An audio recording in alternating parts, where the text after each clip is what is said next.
The city of Johannesburg says it has identified 3 possible causes of the blast that caused the collapse of the Lilian Ngoyi Street, formerly called Bree Street. At least 1 person died and 48 others were injured, 8 of whom are still in hospital following the blast.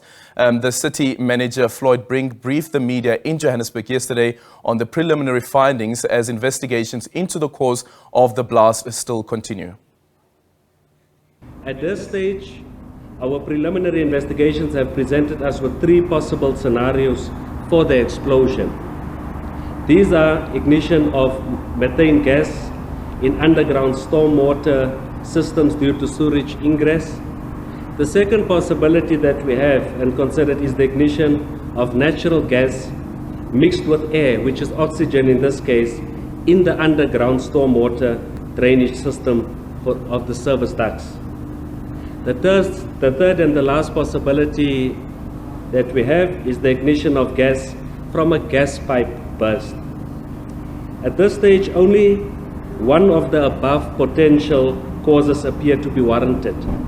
Accidental leakages of natural gas into the service duct reaching explosion concentration levels of between 5 to 15% and was ignited by a source unknown at this stage.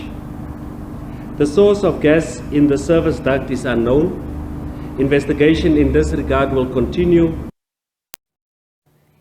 Well, and the city manager, that is Floyd, Brink, going on to say that there is no need to evacuate any of the people who live on Lilian Ngoyi Street, formerly known as Bree, following the blast on Wednesday afternoon. Brink was addressing the media in Johannesburg yesterday on the preliminary investigations into what could have led to that blast that caused the collapse of the street.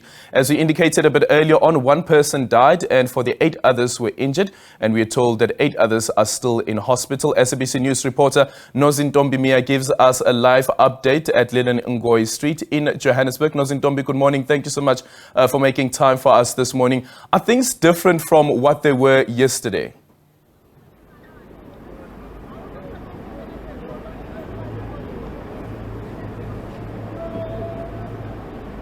Yeah, thank you so much, Eldrin. I mean, where we're standing here on, Lilian Ngoyi, what was formerly known as Bree Street, at the corner of from Brandis, not far from the MTN taxi rank, things are looking extremely different to what they looked like yesterday. I'm going to step out of shot so that my camera colleagues here can show you what is happening in the background. I mean, what you'll see now is compared to yesterday, where we still had the cars that had been impacted and damaged in the explosion from yesterday. All those cars have been cleared up. And you'll see that there is an Egoli gas car. I mean, they've been coming in from since early this morning to do an assessment on a little hole that they've dug. It's a hole just behind the car. You can't see it from where we are, but there's a hole just behind the car that they've dug up. And that's where the wires are running through and where the pipes are running through. And we do know that underground, the pipes that are there are the pipes that are from Egoli Gas, from City Power, as well as Joburg Water.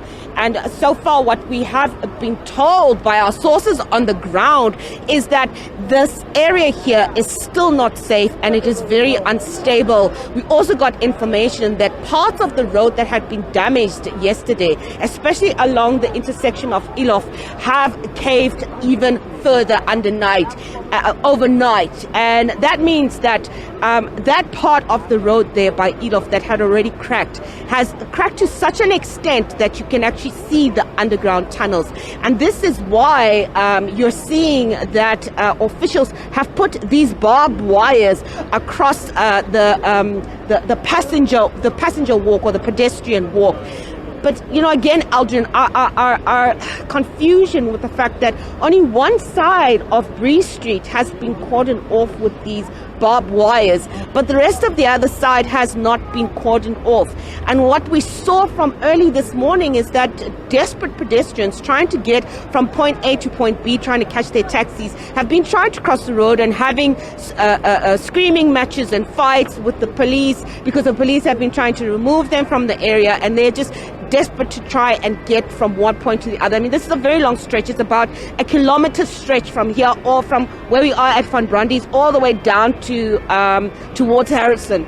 So it's about a kilometer stretch. So if you are living in any of these apartment buildings and you're trying to get to the MTN taxi rank, it does present itself as a bit of a challenge to find an access route to get to. And it is extremely dangerous, Aldrin, where we're standing right now, because as I said, overnight, the road itself has been collapsing. And we've seen, you can just see that the pedestrians are literally walking towards their taxis or towards their transport mode as much as they can.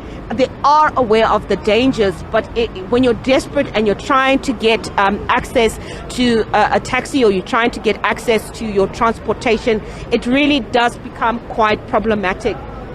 And what has been different from what we saw, Aldrin, we're going to start walking a little bit further so you can just see what has been different is that some of the shops that were closed yesterday overnight have reopened themselves. I mean, it hasn't really been business as usual. It's been quite a difficult situation. We're going to try and speak to these gentlemen here. Hi, how are you, sir?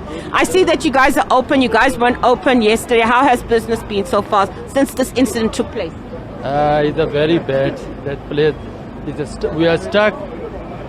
Very bad, eh? It's a very bad. So you guys have been struggling with... do you guys have water? Do you have water here? No, there's no water, no electricity. Even our shop is closed there. We are struggling about the business, in our water. It's a very bad situation. Yeah. So Aldrin, thank you so much. So it's not just these guys here who actually have formal places. Also these small entrepreneurs here who are trying to ply their wares. We know that yesterday the police had been, the Metro Police as well as the police had been trying to clear them out of the area for their safety itself. Hi Mama, how are you? I'm sure business has been quite difficult for you guys the past few days, huh? I don't know English. What language do you speak, Mama? Shangani. Okay, tell me, Shangani, how difficult has business been the past few days? A business I found since kuqala leswa swa strata I found the business. Abantu va busy va bukana na leswi nga endleka. Yo thandaza ka Nkulunkulu ku ri xilunga xitarati ta kota ku hi tirha hi hlayisa vana. A hi koti ku tirha mhaka xitarati. Thank you so much, Mama. And you know, these are the sentiments that we're getting from the people and the business owners here. They're just hoping that the street gets reopened as soon as possible. And Aldrin, it's not just the business owners. I mean, these are some of the people that are the forgotten people, the people that live on the street. And we do know that there have been people that live on the street that have been impacted. And these are some of the gentlemen that we spoke to a little bit earlier. Hi, brothers. How are you guys? You guys were here on Wednesday. You guys live on the street. You live a little bit further down there. What happened with you guys on Wednesday? And speak to me in Zulu. Okay, thina sibonela baphuma igas, dabuka isikontiri, and then kwawa imoto zaya phezulu kwalimala abantu. That's all we saw. Then we start running away from our lives. And on Wednesday night already, the police as well as the emergency services had chased you away from where you sleep. Where did you sleep on that night? We chased we slept here, just here, because there was no way to go. Yeah. My brother, this is where I'm going to bring you in. On the night that they chased you on Wednesday night and last night and today, has there been any people from government coming to you guys to help you with food or water or anything like that? There's no one who came here to help us. We just live here, and then here in the street we just live because there's no one to help us here. There's no one. And we know that it's going to take a while before they actually fix the street. What are you guys going to do then? Are you guys going to move from there permanently or what? Are you going to go back? What are you going to do? I will move permanently because we know there's no one is helping us. And here in the street, we're going to move permanently and check another place to sleep. Are you feeling safe? We don't feel safe here in the street. Yeah. My brother, are you feeling safe? No, it's not safe. Thank you so much, gentlemen, for speaking to us. We're going to try and move back to where we were initially, just to sort of give you our closing shots here, Aldrin. And these are really the sentiments that we are hearing, not just from the forgotten people, the people who live on the street, the people without anything, without any food. they're echoing the same sentiments as the people who, the shop owners, talking about how they don't feel safe, talking about how they're not sure what's going to happen when the road is going to be reopened. It is certainly not business as usual.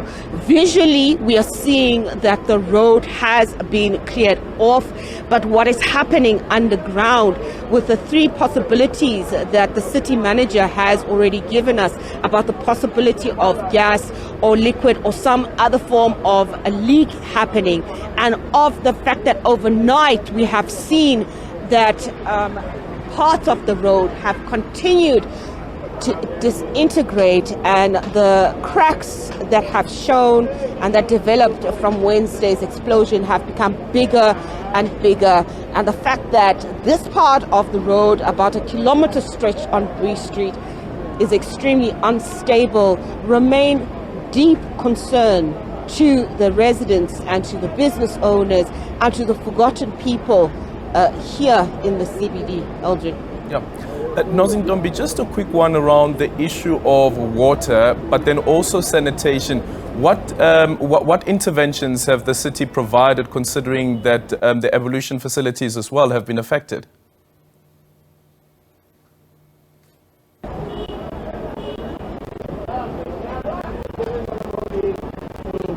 You know, Eldrin, we do know that Joburg Water has said that